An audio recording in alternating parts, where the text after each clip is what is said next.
नमस्कार दोस्तों मेरी गुजारिश है कि अच्छी शख्सियतों और नेक शख्सियतों को याद करते रहना चाहिए।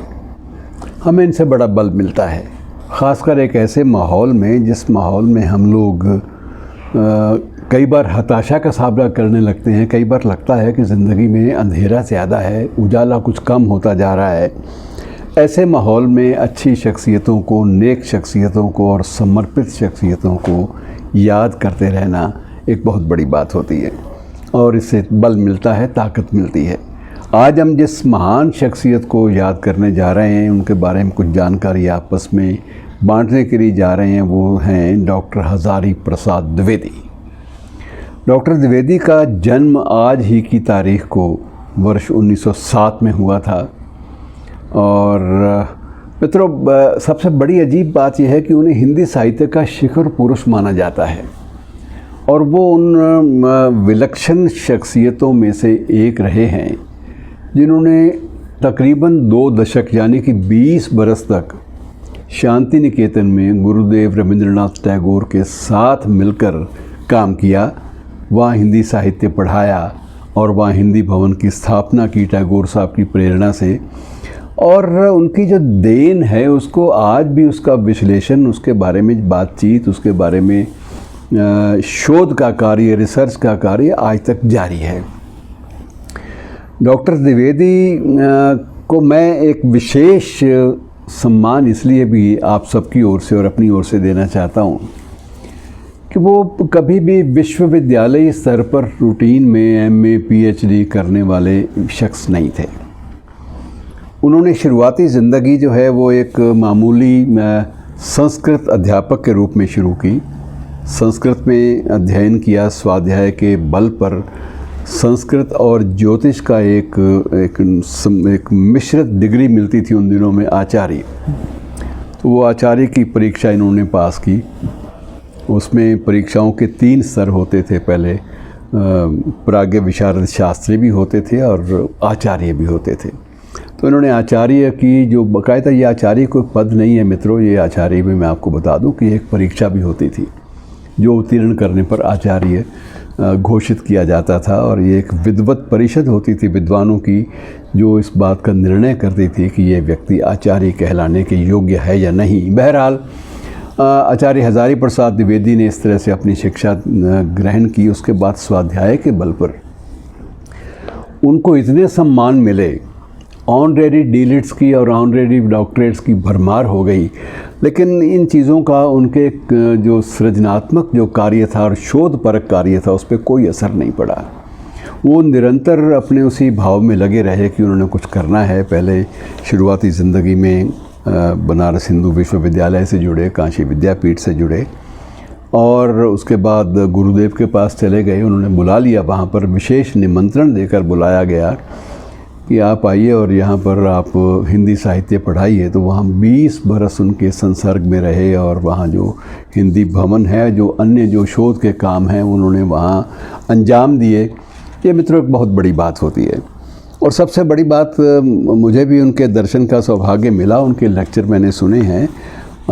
वो तब सुनने का मौका मिला जब वो पंजाब विश्वविद्यालय में विश्वविद्यालय के विशेष निमंत्रण पर यहाँ विभागाध्यक्ष और प्रोफेसर के रूप में नियुक्त हुए।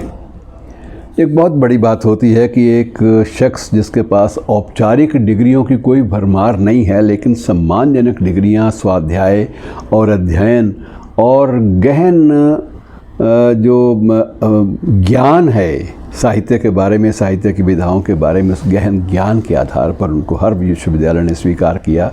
BHU ने स्वीकार किया, रविंद्रनाथ टैगोर की विश्व भारती ने स्वीकार किया और बाद में पंजाब विश्वविद्यालय ने बड़े सम्मान के साथ उनको निमंत्रित किया। और सबसे अच्छी बात ये थी कि मित्रों, उन दिनों में जब ये डॉक्टर द्विवेदी यहाँ पर नियुक्त हुए, उन दिनों यहाँ विभागाध्यक्ष के रूप में एक और विद्वान लेखक पहले से कार्यरत थे। वो थे डॉक्टर इंद्रनाथ मदान। डॉक्टर इंद्रनाथ मदान का अपना एक रुतबा, अपना एक कद था शोध की दुनिया में, लेखन की दुनिया में और अध्ययन की दुनिया में, अध्यापन की दुनिया में। और लेकिन इसके बावजूद डॉक्टर इंद्रनाथ मदान ने स्वयं अपने पद से मिड सेशन में त्याग पत्र दिया, इसलिए कि डॉक्टर द्विवेदी अगर आते हैं तो इससे बड़ा सौभाग्य विश्वविद्यालय का और विभाग का क्या हो सकता है। तो ये भी एक देखिए कि एक सम्मान की भावना जो है ये कितनी प्रबल थी एक वक्त की शख्सियतों में, जो कि आज इन चीज़ों का बड़ा संकट है। आज ये चीज़ें मिलती नहीं हैं। यहाँ पर डॉक्टर द्विवेदी अपने पूरा टर्म वो रहे और जब तक वो रिटायर नहीं हुए तब तक वो विभागाध्यक्ष और प्रोफेसर के पद पर ही कार्यरत रहे। यद्यपि रोटेशन में भी अपने विभागाध्यक्ष का पद चलता था, हेड ऑफ़ द डिपार्टमेंट का, लेकिन इनके वक्त में ये परंपरा इसलिए दरगुजर कर दी जाती थी कि जब ये हैं तो उसके बाद किसी और का साहस ही नहीं है कि वो विभागाध्यक्ष के पद पे बैठ सके। और इनकी विशेषता मित्रों ये थी कि इन्होंने कुछ एक कृतियाँ ऐसी दी हैं जिन पे चर्चा जो है बड़ी देर होती रही। इनकी एक है बाण भट्ट की आत्मकथा। कभी मौका मिले तो कुछ पन्ने पढ़ डालिएगा। वैसे आजकल तो क्योंकि आप घरों में ज़्यादातर लोगों को घर में बैठना पड़ता है तो अच्छी चीज़ें पढ़ी भी जा सकती हैं। बाण भट्ट की आत्मकथा पढ़ने के लायक है। और दूसरी जो इनकी है कि निबंध में एक इन्होंने नई शैली सामने दी। उसमें अशोक के फूल के नाम से इनकी एक निबंधों की पुस्तक है, निबंध संग्रह है, संकलन है, मौलिक निबंध हैं सारे के सारे। और उसमें जिस तीव्र अनुभूति के साथ डॉक्टर द्विवेदी ने प्रकृति के अलग अलग रंगों को पकड़ा है, अलग अलग सोपानों को पकड़ा है, वो अद्भुत है।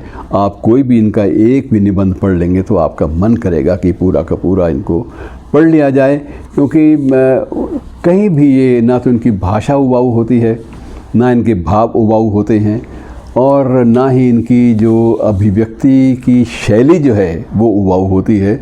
बड़ी कठिन बात को बड़े आसान तरीके से कह देते हैं। और उसके बाद जिस चीज़ के लिए इनको याद किया जाता है वो कबीर पर इनका विशेष अध्ययन। तो कबीर जो है वो वाकई हमें अगर समझना हो सही मानों में तो हमें इनके माध्यम से समझना ज़्यादा सुलभ लगेगा। और शायद कबीर भी अगर ये आत्माएं हैं और दुआएं देती हैं तो इनको ज़रूर दुआएं उनकी मिली होंगी भरपूर कि ये बंदे ने मुझे समझने का प्रयास किया है। मित्रों, इन्हें साहित्य अकेडमी अवार्ड भी मिला। बहुत पुरानी बात हो गई है, भी 1973 में मिला था। और उससे पहले पद्मश्री और पद्म भूषण, पद्म विभूषण तक तो ये पहुंच गए। और 1957 में इनको पद्म भूषण मिल गया था। आप अंदाज़ा लगाइए, बरसों पहले की बात है। तो ऐसी महान शख्सियतों को याद कर लेना और हो सके तो कभी कभी उनकी लिखित जो कृतियां हैं उनके बीच में से गुज़र लेना, ये बहुत बड़ी बात होती है। और आप सबको मैं इसलिए विशेष रूप से बधाई देना चाहता हूं कि आज उनके जन्मदिन के अवसर पर हम सब लोग मिलकर उनको याद कर रहे हैं। शुक्रिया दोस्तों।